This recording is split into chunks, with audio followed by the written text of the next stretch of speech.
Shalom. First and foremost, I want to give all honor, glory, and praise to Yahweh Bashem Yahushai, Bahashem Rechaha Kodash. Double honors to the apostles and elders at Great Millstone. Peace, blessings, and salutations to the hopefully elect. Is the brother Isaiah with the Pittsburgh GMS camp, coming at you with another lesson through the spirit and power of Yahweh Bashem Yahushai, Bahashem Rechaha Kodash. Lord willing, this lesson is edifying. Start off with this clip. I got a few scriptures pulled up, and I'm gonna go through the spirit. Lord willing, this is an edifying lesson. Let me get up my thing so I can get y'all out of y'all sleepiness. Gotta get y'all out of y'all docile state, man. You know, I feel like that's very spiritual that he did that with that pen, because that represents hypnotizing somebody. Okay, and not to say that he's literally hypnotizing anybody, but the way that he's twisting and turning the doctrine around, he's definitely mesmerizing and hypnotizing some very simple jakes sitting up in his congregation. Let's let this play.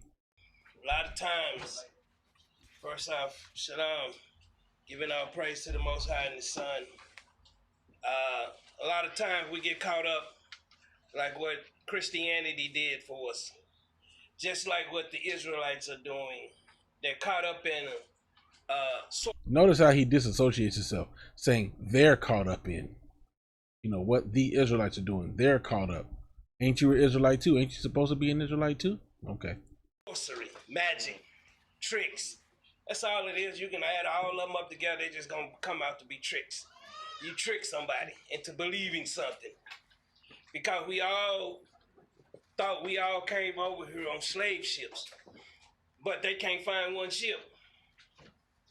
It's funny he said about tricking somebody, and I wasn't intending to pause it, but this is a decently lengthy clip. And this guy, he it's funny he says about tricking somebody, because he's tricking his congregation into believing the madness that he's saying. Okay. And if you don't, you got to kind of dissect what he's saying. Let me Come out to be tricks. You sorcery, magic, tricks. That's all it is. You can add all of them up together. They're just gonna come out to be tricks. You trick somebody into believing something, because we all thought we all came over here on slave ships. Yeah, so this is the spirit this guy has on him. Let's just say he's not sold out, which we believe he is, right? That he's sold out. Okay.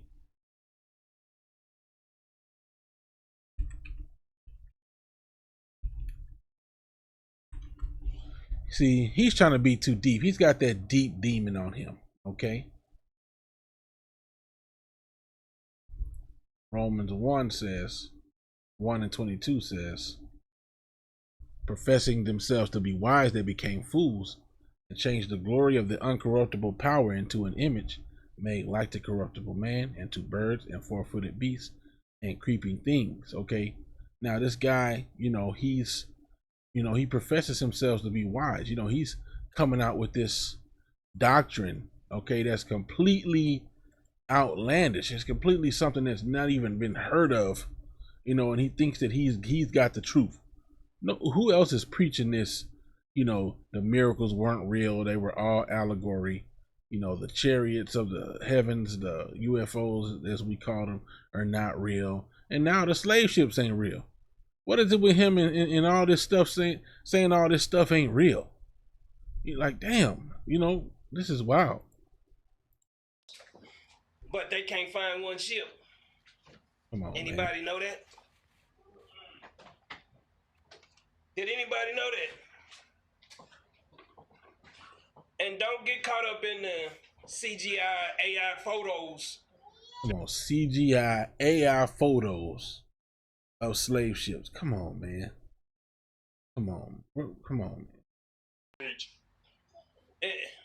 That class coming next. No slave ships. Nobody under no ship for 3 months, man.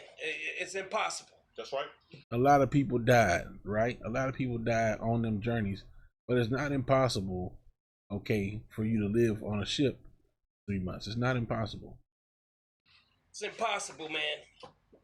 And don't you carry enough supplies, it's not impossible, man. These guys. Get caught up. Don't if you not really open-minded, you gonna believe what somebody else tell you. No research, no history, no fact checking. We're supposed to believe what you tell us. You know, he's expecting people to believe what he tells us, you know, but he's ignoring the evidence. See, this is the thing. They're trying to erase the history. Ultimately, there's prophecy. Okay, the prophecy, and this is the thing about him. He, you know, he likes to twist the words of the scriptures and change the meaning of things, you know. And as the title of this, as the Elder Montezakba, okay, spoke about the title, right? Deuteronomy 28 and 68. I think the title of their video is Deuteronomy 28 and 68 does not represent slave ships, but represents a nation going into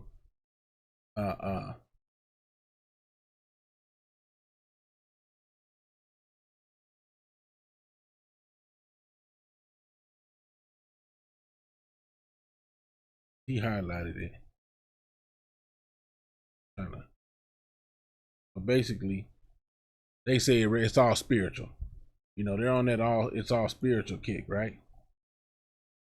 But no, this is literal, okay? When it says, and the Lord shall bring Yahweh shall bring thee into Egypt again with ships, by the way wherever I spake unto thee, thou shalt see it no more again. And there you shall be sold unto your enemies for bondmen and bondwomen. No man shall buy you, meaning no man's going to redeem you. So are you saying that didn't happen now, that that's not a part of our history? Come on, man. Prophetically, there would have to be a captivity. See, this is the thing about it. The Israelites have gone through this process of being in captivity and being free, being in captivity and being free for at least since the book of Judges on forward, right? And this is the thing, like, this is what's going to happen to us. We're going to be delivered from the hand of our enemies. You know, we're going to be delivered from the captivity. He that leadeth in the captivity, you know, what is this spiritual slavery that you're saying that we're going into? When you go to Revelation chapter 13, verse 9 says, if any man have an ear, let him hear. Meaning, if you can understand, then let you understand, right? He that leadeth into captivity shall go into captivity. He that killeth with the sword must be killed with the sword. Here's the patience and faith of the saints. Why is this the patience and the faith of the saints if we ain't in captivity? This is talking about end times. The saints is going to be waiting on their freedom from their captivity. So why do we have guys like this, you know, that's here, I think, to just distract? You know what I'm saying? I mean, he's got to be sold out, man. He's got to be working for the enemy to distract you from the truth. See, it's funny that he waved that pen, you know, that pen like a pendulum in front of your eyes to say he got to wake you up. No, he's trying to put you to sleep. He wants you to believe the lie that that you were an indentured servant. No, you were brought here forcibly. I mean, and there's more in the book of Deuteronomy 20:28. I mean, the Lord shall bring a nation against thee from far, from the end of the earth, right? As swift as the eagle flieth, a nation whose tongue thou shalt not understand. Wait, let's read above that, verse 48. Therefore shalt thou serve thine enemies, which Yahweh shall send against thee, in hunger and in thirst and in nakedness and in want of all things.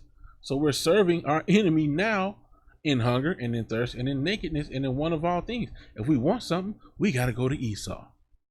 We want clothes, we got to go to Esau's establishments of business, right? Even if you make clothes, you got to go get the material from Esau. You know, if you got to get the sewing machine from Esau. You don't matter. We don't know black-owned manufacturers of sewing machines that I know of. It might be. But who dominates this industry of all these different products that you buy? Esau. If you want to go get drinking water, who more than likely owns them companies that's bottling up the drinking water? Esau. Okay? And one of all things, you want to go get money? You got to work for Esau in some form or fashion. You got to follow Esau's rules. And he shall put a yoke of iron upon thy neck until he have destroyed thee. So what does this represent? See, you know, what the danger of what they get into and what you can get into if you think like them is that you have to go into this this process of making everything into an analogy, Now everything has to be explained away from a physical thing into some metaphysical, allegorical. Nothing happened really. None of this stuff really happened. He didn't turn water into wine. That didn't really happen. He turned, come on, what did he do then? It doesn't make sense, man. He didn't turn water into wine. He didn't turn water into wine. Yeah, he turned water into wine. Okay? And come on, it doesn't make sense. Now, is there a spiritual aspect to it? I'm sure there is, right? I'm sure you can find some type of spiritual aspect to it. Okay? But at the end of the day, he literally turned the water into wine because why? He complained to his mama. He complained to his mom when she asked him to do it. So what does that represent spiritually? Did Yahushua complain when he was supposed to do the work of his heavenly Father? No, he didn't. So why was that added in there if he didn't act? Let's get that right.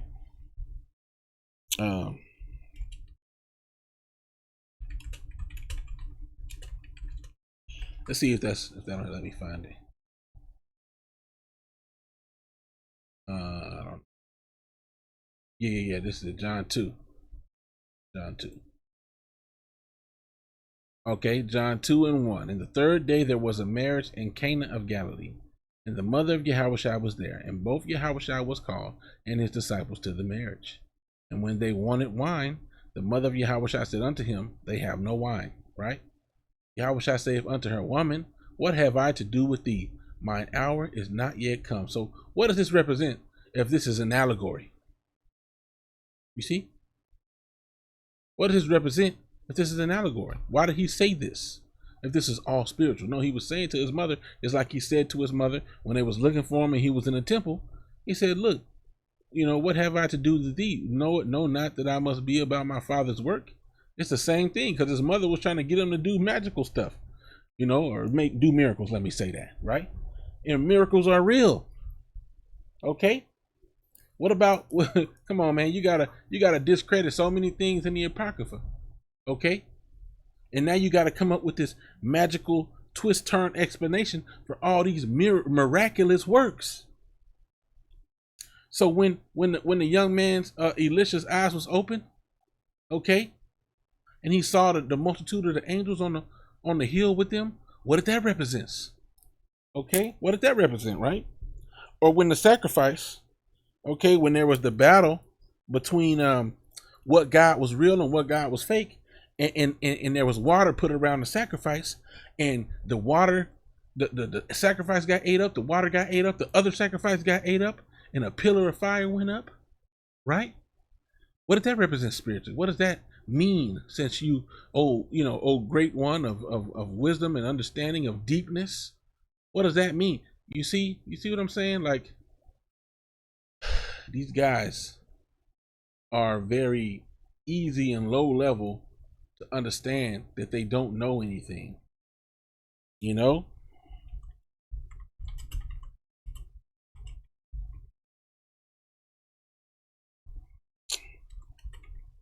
Dang it.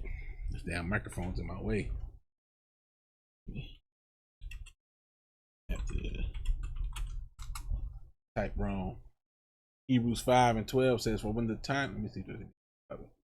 Hebrews 5 and 12. For when the time ye ought to be teachers, ye have need that one teach you again, which be the first principles of the oracles of the Most High, and are become such as have need of milk and not of strong meat. Everyone that uses milk is unskillful in the word of righteousness, for he is a babe. A strong meat belongeth to them that are of full age, even those who by reason of use have their senses exercised to discern both good and evil. See, this guy is he needs milk. He needs some milk. You ever heard that meme, that little sound clip that they play in the back of videos when they be funny little video clips? Oh, he needs some milk. He needs some milk. All right, because he don't understand the scriptures. And he's an elder. He's an older man, so he should, but as the scriptures say,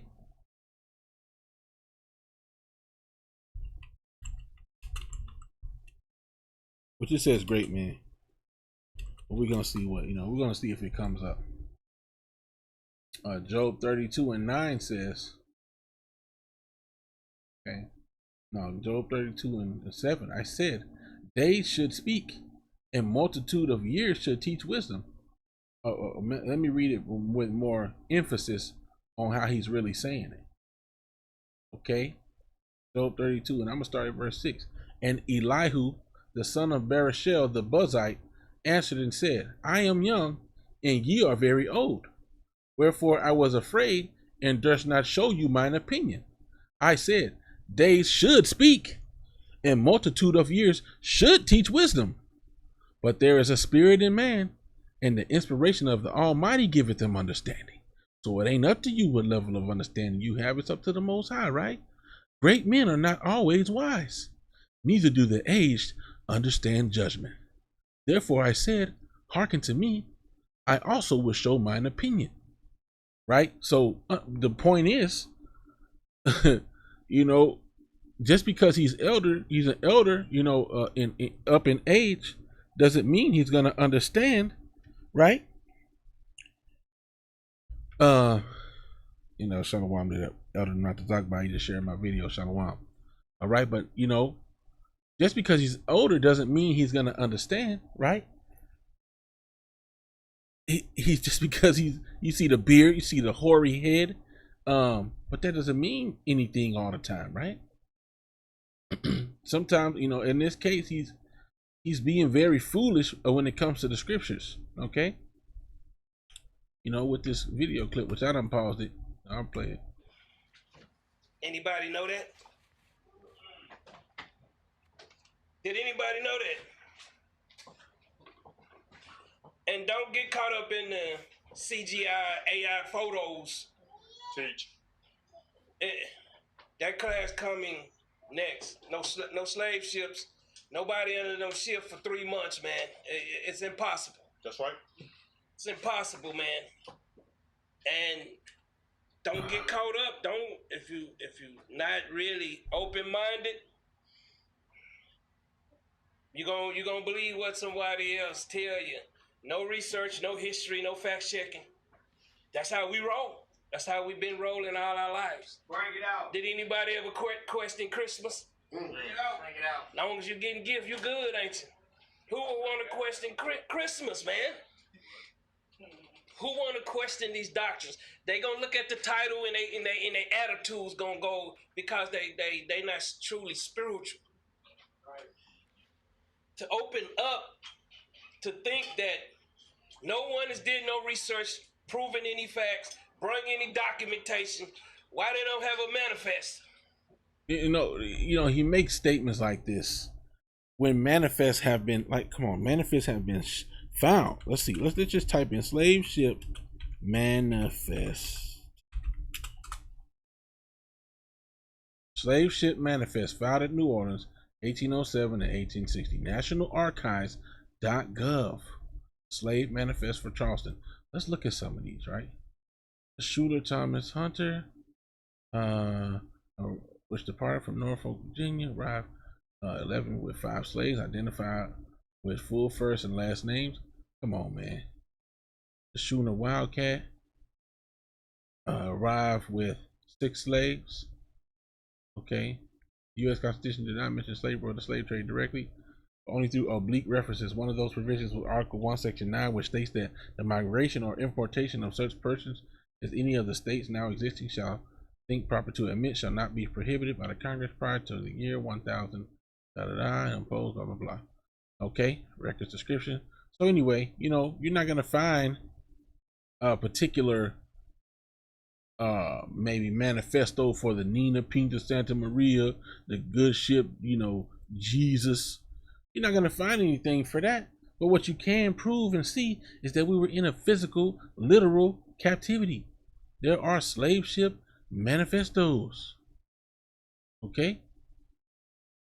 You see? Slave manifest, National Archives. Ship manifest detailing the transport of 92 enslaved persons. Okay? So, they do exist. 1709 manifest. So, look. They're there, there are some there. Okay, now can you find some for 1492? No, probably not. All right. you know. But nevertheless, you get into this deep demon, you get into this, you know, find all the literal facts of everything, and you ignore prophecy.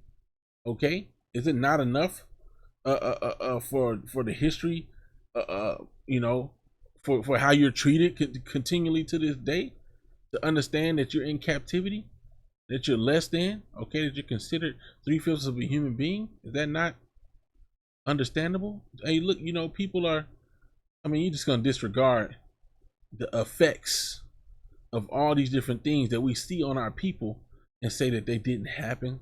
Come on, man, it don't make no sense, man. How many? They'll give you what they want you to think, and you'll think it. That's what the television do for you. That's what men do for you. That's what you're doing. Find out today. We didn't. Let me tell you something. Whatever ways or means that some of these slaves got here, they wasn't called slaves at first. Ain't that what they trying to do with that what's this called? I forget what they call it, where they trying to remove the understanding of slavery from the schools. I forget what it's called, man. Let me see here. Remove the teaching of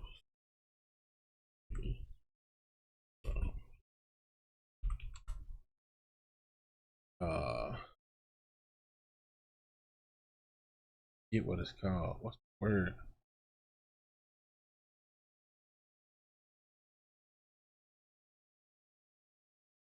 I forget what it's called.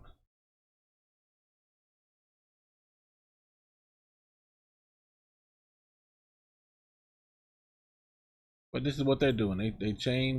They're proposing to change slavery to involuntary relocation when teaching second graders. Look at how they're tiptoeing around their shameful spewing that is upon their glory, but they're openly and blatantly teaching you about Moism, about transformerism, about, you know, elemental Pism, right? They'll teach you that openly and freely and teach your child how to perform acts.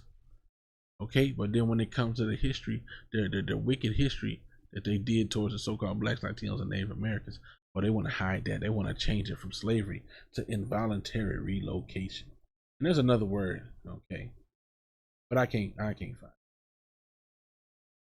I can't find it. I'm gonna keep going. Okay. They was called indentured servitude. That's right. Let me tell you something. See, an indentured servitude has a certain agreement. You know, Esau forcibly brought us over here. They got bamboozled too. Come over here and work your 7 years. Man, let me tell you something. You working 7 years for a trip over here? Think somebody gonna treat you fairly after your term is up? But we're gonna find out today. We're going to find out today. 1 Thessalonians 5:21. See, because I put the name out there, some dude, oh, you adding and taking from. That let me know that boy, whoever it was, got an issue with himself. Oh, man, come on. You know, and it's really just laughable at this point, man. You know, what else can we really say? What can really be said? Okay, the scriptures are still there, man. You know? Scriptures is all here, right? Let's see. Deuteronomy 28:41. Thou shalt beget sons and daughters, but thou shalt not enjoy them, for they shall go into captivity. All throughout the scriptures, man. Okay.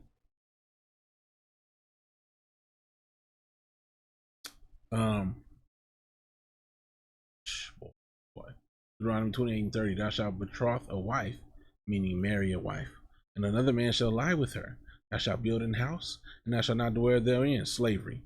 Okay, and they took our women in slavery too. Thou shalt plant a vineyard, and shall not gather the grapes thereof. Slavery.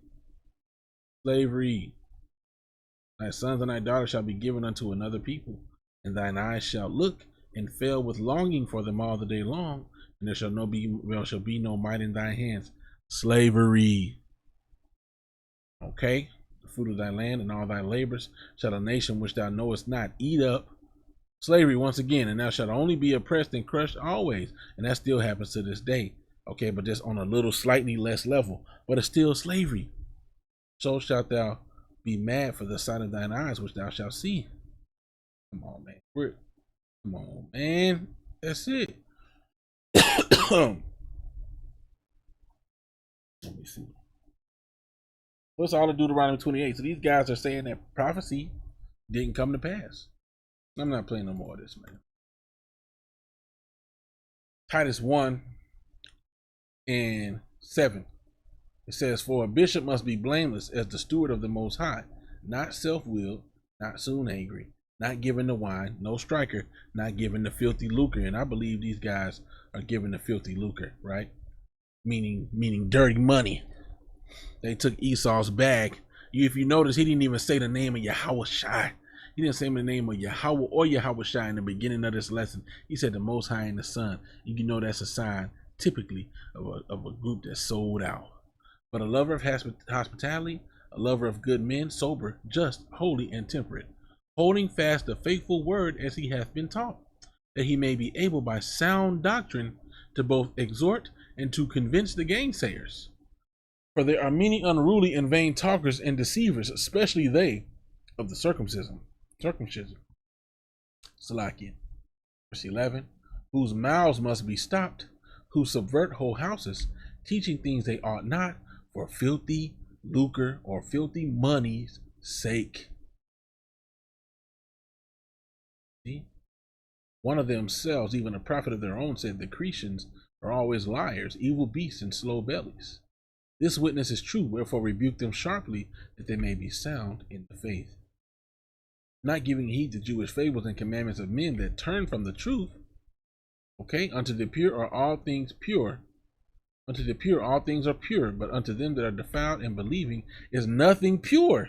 But even their mind and conscience is defiled.